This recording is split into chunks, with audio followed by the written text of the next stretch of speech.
هەرێمی کوردستان لانکەی لە گۆڕنانی خەونی سەدان و هەزاران گەنجی خێر لە خۆنەدیوی نیشتیمانە بە جۆرێک گەنجان لەبەر نەبوونی هەلی کار و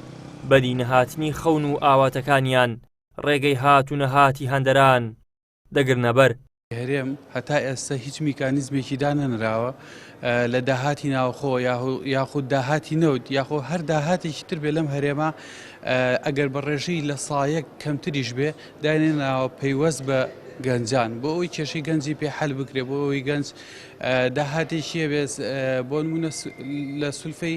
زەواز بیگرێت لە سولفەی عەقار بیگرێت لە هەر میکانیزمێکی ترە بینی لە وڵاتە پەیوەست بێ بە گەنجان حکوومەت ئاوڕێکی لەم بوارە نەیاوەتەوە کە بواری گەنجانە بیر لەوە ئەکاتەوە لە دەروی وڵات خۆشتر بژی لە هەرێمەکەی خۆی لەبەرەوەی هیچ داهاتیشی هیچ حسابێک بۆ گەنجانی ئەم هەرێمە نەکراوە. گەنجان لەم وڵاتەیە خۆیان بە خاوەنی بزانن و خۆیان ببیننەوە لەم دەسەڵاتەی کە لە وڵاتەیە هەیە خۆیانی تیا ببیننەوە بتوانن سوودمەند بن بە پێی پێویست. ئەمە هۆکارەکەی تەمانە گەڕێتەوە بۆ ئەو نەعەدالەتیە کە عەدالەت لە کۆمەلگایە نەبوو کە جونگە و ئۆرگانەکانی ئەم وڵاتە هەمووی حیزبی سیاسی گرتی بەدەستەوە بە پێی خۆی بە پێویست و خواست و بەرژەوەندی و مەساڵحەکانی خۆی تەعاملی لەگەڵا کرد. بەدڵنیاییەوە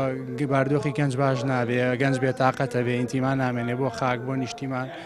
چوونە دەرەوە بەجێهێشتنی وڵات ڕەوەدا. بەهۆی هاوکاری نەکردنی حکوومەت گەنجان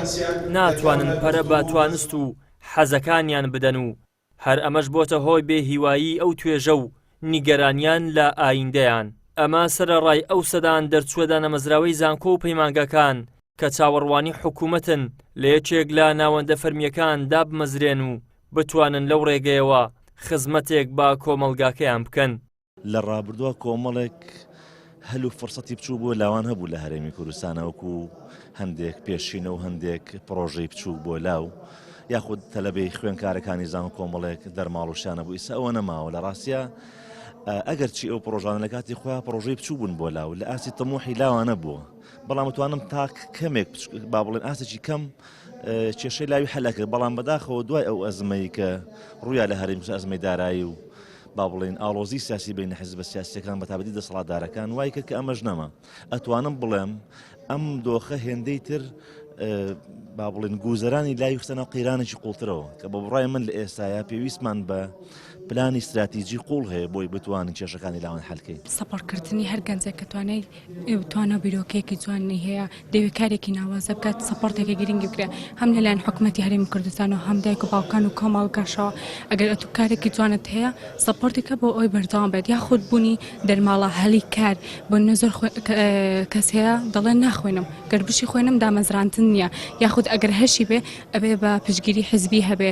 بەبوونی واستەواسەکاری کەسەکاندا دەمەزرێ و نەبوونی دەرماڵەش یەکێکەوەی کە زۆربەی خوێندکارەکان کە ئێستا واز لە خوێندن دێنن بە ئەوانەی لە زانکۆ پەیمانگاکانە توانای هەڵسۆکردنیان نییە بۆ دەرەوەی شارەکان یاخود مەسروفێکی زیادیان دەکەوێتە سەر.